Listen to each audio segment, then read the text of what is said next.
నమస్కారం అందరికీ. ఇవాళ మనతో పాటు మన స్టూడియోలో డాక్టర్ రాబీ సుధా గారు ఉన్నారు, celebrity astrologer and life coach అంటూ. ఇవాళ మేడంని అడిగి 12 లగ్నాల వారికి ధనయోగం ఎలా వస్తుందో తెలుసుకుందాం. అసలు ధనయోగాలు అంటే ఏంటి, ఏ కాంబినేషన్స్ లో ఏర్పడతాయి, ఏ కాంబినేషన్ లో ఏర్పడితే మంచి సంపాదన వస్తుందో మేడంని అడిగి వివరంగా తెలుసుకుందాం. ఇప్పుడు వృషభ జాతకులకి ఏ కాంబినేషన్ లో ఉంటే ఎక్కువ సంపాదన వస్తుంది? తప్పక ఇది చూద్దాము. Very interesting topic actually. నాకు ధనం ఆకర్షించడం అనేది నేను లా ఆఫ్ అట్రాక్షన్ లో క్లాసులు కూడా తీసుకుంటూ ఉంటాను కదా. సో ఏంటంటే ఇప్పుడు ఈ జాతక రీత్యా మనం చూసాము అంటే నేను ఇందాక చెప్పినట్టు వ్యక్తిగత జాతకం మీద ఆధారపడుతుంది. అది కాకుండా ఏంటంటే మనం మాట్లాడుకున్నట్టు లగ్నం వృషభ లగ్నం అయితే మోస్ట్ ఇంపార్టెంట్ ఈ లగ్నం వాళ్ళకి శని వెరీ ఇంపార్టెంట్ ప్లానెట్. ధనం ఎంత కావాలంటే అంత విచ్చలవిడిగా ఇచ్చే ఒక ప్లానెట్ శని. ఎందుకంటే ఆయన 10th అండ్ ఆల్సో మనకి 9th లార్డ్ అయ్యాడు. అంతే కదా, 9th లార్డ్ అయ్యాడు అనమాట. ఆయన ఎక్కడైనా ఇప్పుడు సపోజ్ ఆయన 9th లో ఉన్నాడు, లేకపోతే కుంభంలో ఉన్నాడు అనుకుందాం, ఒకసేపు ఉన్నాడు అంటేనే చాలు, బోల్డ్ అంతరిస్తాడు సంపద. అది ఫస్ట్ పాయింట్. సెకండ్ పాయింట్ ఏంటంటే మనకి సెకండ్ లార్డ్ ఎగ్జాల్టేషన్.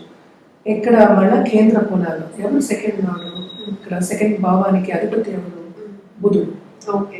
సో బుధుడితో కలయిక ఉన్నా, అలాగే జూపిటర్ ఉన్న అంటే కూడా లగ్నంలో ఉన్నా, అలాగే లగ్నాధిపతి కూడా ఉన్నా, అంటే శుక్రుడు ఈ లగ్నానికి శుక్రుడు లగ్నాధిపతి. సో నేను ఇందాక చెప్పినట్టు లగ్నం కూడా స్ట్రాంగ్ గా ఉండాలి. సో ఇవన్నీ ఉన్నప్పుడు ఏంటంటే ధనయోగాలు అనేవి ఏర్పడతాయి. మళ్ళీ నేను చెప్పినట్టు ధనయోగాలు ఏర్పడితే సరిపోదు, అది ఎప్పుడు రిజల్ట్ ఇస్తుంది, కరెక్ట్ గా మనకి దశ రావాలి, టైం రావాలి. అందుకని పెద్దవాళ్ళు ఎప్పుడు నీకు టైం రావాలి అంటూ ఊత పరం కింద వాడుతూ ఉండేవాళ్ళు. సో ఆ టైం వచ్చినప్పుడు ఆపర్చునిటీస్ వస్తాయి, అలాగే అందరూ ఎక్కే ఛాన్సెస్ వస్తాయి అనమాట. ఇప్పుడు మనం చూస్తున్నాం కూడా, రోజువారీ జీవితాల్లో కూడా చూస్తున్నాం, సడన్ గా వాళ్ళు ఎక్కడికో వెళ్ళిపోతారు, చిన్నగా మొదలెడతారు, ఎక్కడికో వెళ్ళిపోతారు.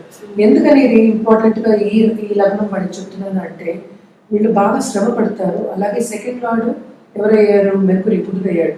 బుధుడు ఏంటి అసలు కమ్యూనికేషన్ స్కిల్స్ అనేది ఎక్కువ ఉంటుంది. సో ఆయన మంచి ప్లేస్ లో ఉండి ఓన్ హౌస్ లో ఉన్నాడు అంటే తప్పక ఏంటంటే తల్లిదండ్రులు ప్రాపర్టీ కూడా ఇస్తారు వీళ్ళకి, అంతే కదా. సో ఓన్ హౌస్ లో ఎవరైనా స్ట్రాంగ్ గా ఉంటారు. సో ఓన్ హౌస్ లో ఉన్న ఎగ్జాల్టేషన్ లో ఉన్న ఆయన ఎగ్జాల్టేషన్ ఉచ్చస్థితి ఎక్కడ వస్తుంది మనకి, కన్యాలో. కన్యా ఓన్ హౌస్ ఆయన. సో దాంట్లో ఉన్న తప్పక వీళ్ళ బిజినెస్ లో బాగా పైకి వచ్చేస్తారు, చిన్నగా మొదలెట్టి ఎక్కడికో వెళ్ళిపోతారు. మనం చూస్తున్నాం కదా, చిన్నగా ఏదో రోడ్ మీద టీ స్టాల్ పెట్టుకున్న వాళ్ళు కూడా హోటల్స్ కట్టుకుని పైకి వెళ్ళిపోతున్నారు. సో బాగా సంపాదిస్తారు అని చెప్పచ్చు అనమాట. సో ధనయోగాలు అనేవి ఏర్పడతాయి వీళ్ళకి. అలాగే నేను 9th లార్డ్ గురించి కూడా మాట్లాడాను, నేను 11th లార్డ్ గురించి కూడా మాట్లాడాను. మళ్ళీ ఎక్స్చేంజ్ పరివర్తన యోగం అంటాం.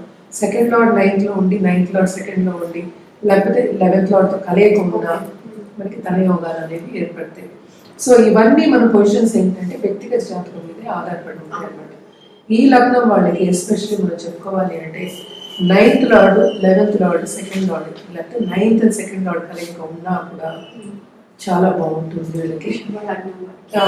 ఏ లగ్నంకైనా మనం మాట్లాడేది ఈ 3.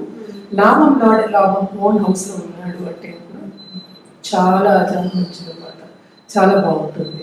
అంటే ఏంటి, జూపిటర్ ఇంట్లో ఉన్నట్టు, అంటే గురువు ఇంట్లో ఉన్నారు.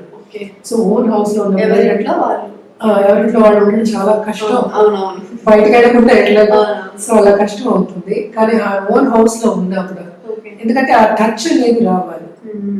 లక్కీగా ఏంటంటే ఈ లగ్నం వాడికి శుక్రుడు మనకి ఈ లగ్నానికి అధిపతి అయ్యాడు, శుక్రుడు టచ్ వచ్చింది. అలాగే లాభం నాడు అంటే గురు ఓన్ హౌస్ లో ఉన్నా, లేకపోతే గురు సెకండ్ హౌస్ లో ఉన్నా, అంటే ఏంటి బుధుడి ఇంట్లో ఉన్నా తప్పక వీళ్ళు బిజినెస్ లో బాగా పైకి వస్తారు, రాణిస్తారు, 10 మందికి అన్నం కూడా పెడతారు అని చెప్పొచ్చు అనమాట.